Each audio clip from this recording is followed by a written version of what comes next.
Hi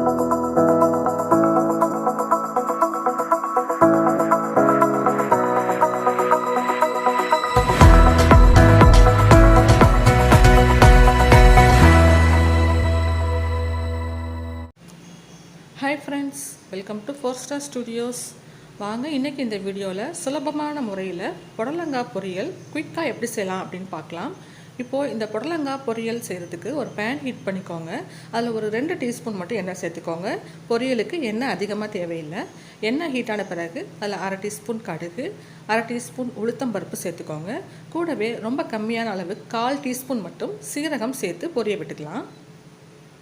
இப்போது இந்த தாளிக்கு சேர்த்துருக்க பொருள்கள்லாம் நல்லா பொரிஞ்ச பிறகு ஒரு பாதி பெரிய வெங்காயம் கட் பண்ணி இப்போ நான் சேர்த்துக்கிறேன். கூடவே 2 பச்சை மிளகாய் நீல வாக்கில் கட் பண்ணிவிட்டு நடுவில் மட்டும் ஸ்ப்ளிட் பண்ணிவிட்டு சேர்த்துக்கோங்க. பச்சை மிளகாயை ரொம்ப பொடிசாக கட் பண்ணி சேர்த்துட்டா பச்சை மிளகா அப்புறம் புடலங்காய் ரெண்டுமே க்ரீன் கலரில் இருக்கிறதுனால நமக்கு சாப்பிடும்போது வாயில் கடிப்படும். அதனால் நீல வாக்கில் ஸ்ப்ளிட் பண்ணிவிட்டு சேர்த்துக்கிட்டா போதும். இப்போ வெங்காயம் ஓரளவு வதங்க ஆரம்பிக்கும் போது கட் பண்ணி வச்சுருக்கிற புடலங்காய் சேர்த்துக்கலாம். நான் இன்றைக்கி ஒரு 300 கிராம் அளவுக்கு புடலங்காய் எடுத்து சின்ன சின்னதாக கட் பண்ணி வச்சுருக்கேன். இப்போ புடலங்காயை சேர்த்து ஒரு நிமிஷத்துக்கு இந்த எண்ணெயிலேயே நல்லா வதக்கி விட்டுக்கோங்க.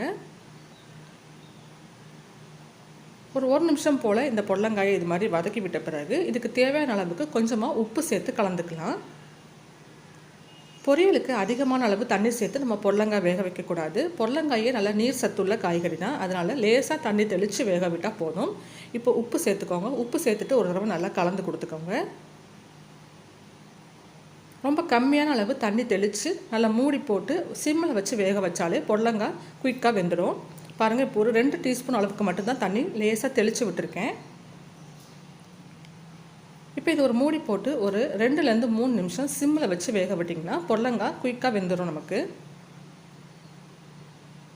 இடையில ஒரு தடவை மட்டும் ஓப்பன் பண்ணி கலந்து விட்டுக்கோங்க. இப்போ பாருங்கள், 2-3 நிமிஷத்தில் புடலங்காய் நல்லா சாஃப்டாக குக் ஆகிடுச்சு.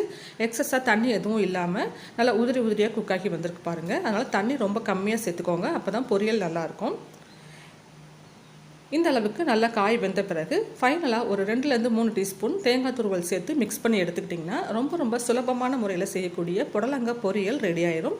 இது எல்லா விதமான காரக்குழம்பு வகைகளோட சைட் டிஷ்ஷாக வச்சு சாப்பிட்றதுக்கு ரொம்பவே டேஸ்டியாக இருக்கும். ட்ரை பண்ணி பாருங்கள். இந்த வீடியோ உங்களுக்கு யூஸ்ஃபுல்லாக இருந்தால் லைக் பண்ணி ஷேர் பண்ணுங்கள். நம்ம சேனலை சப்ஸ்கிரைப் பண்ணி வச்சுக்கோங்க. தேங்க்யூ.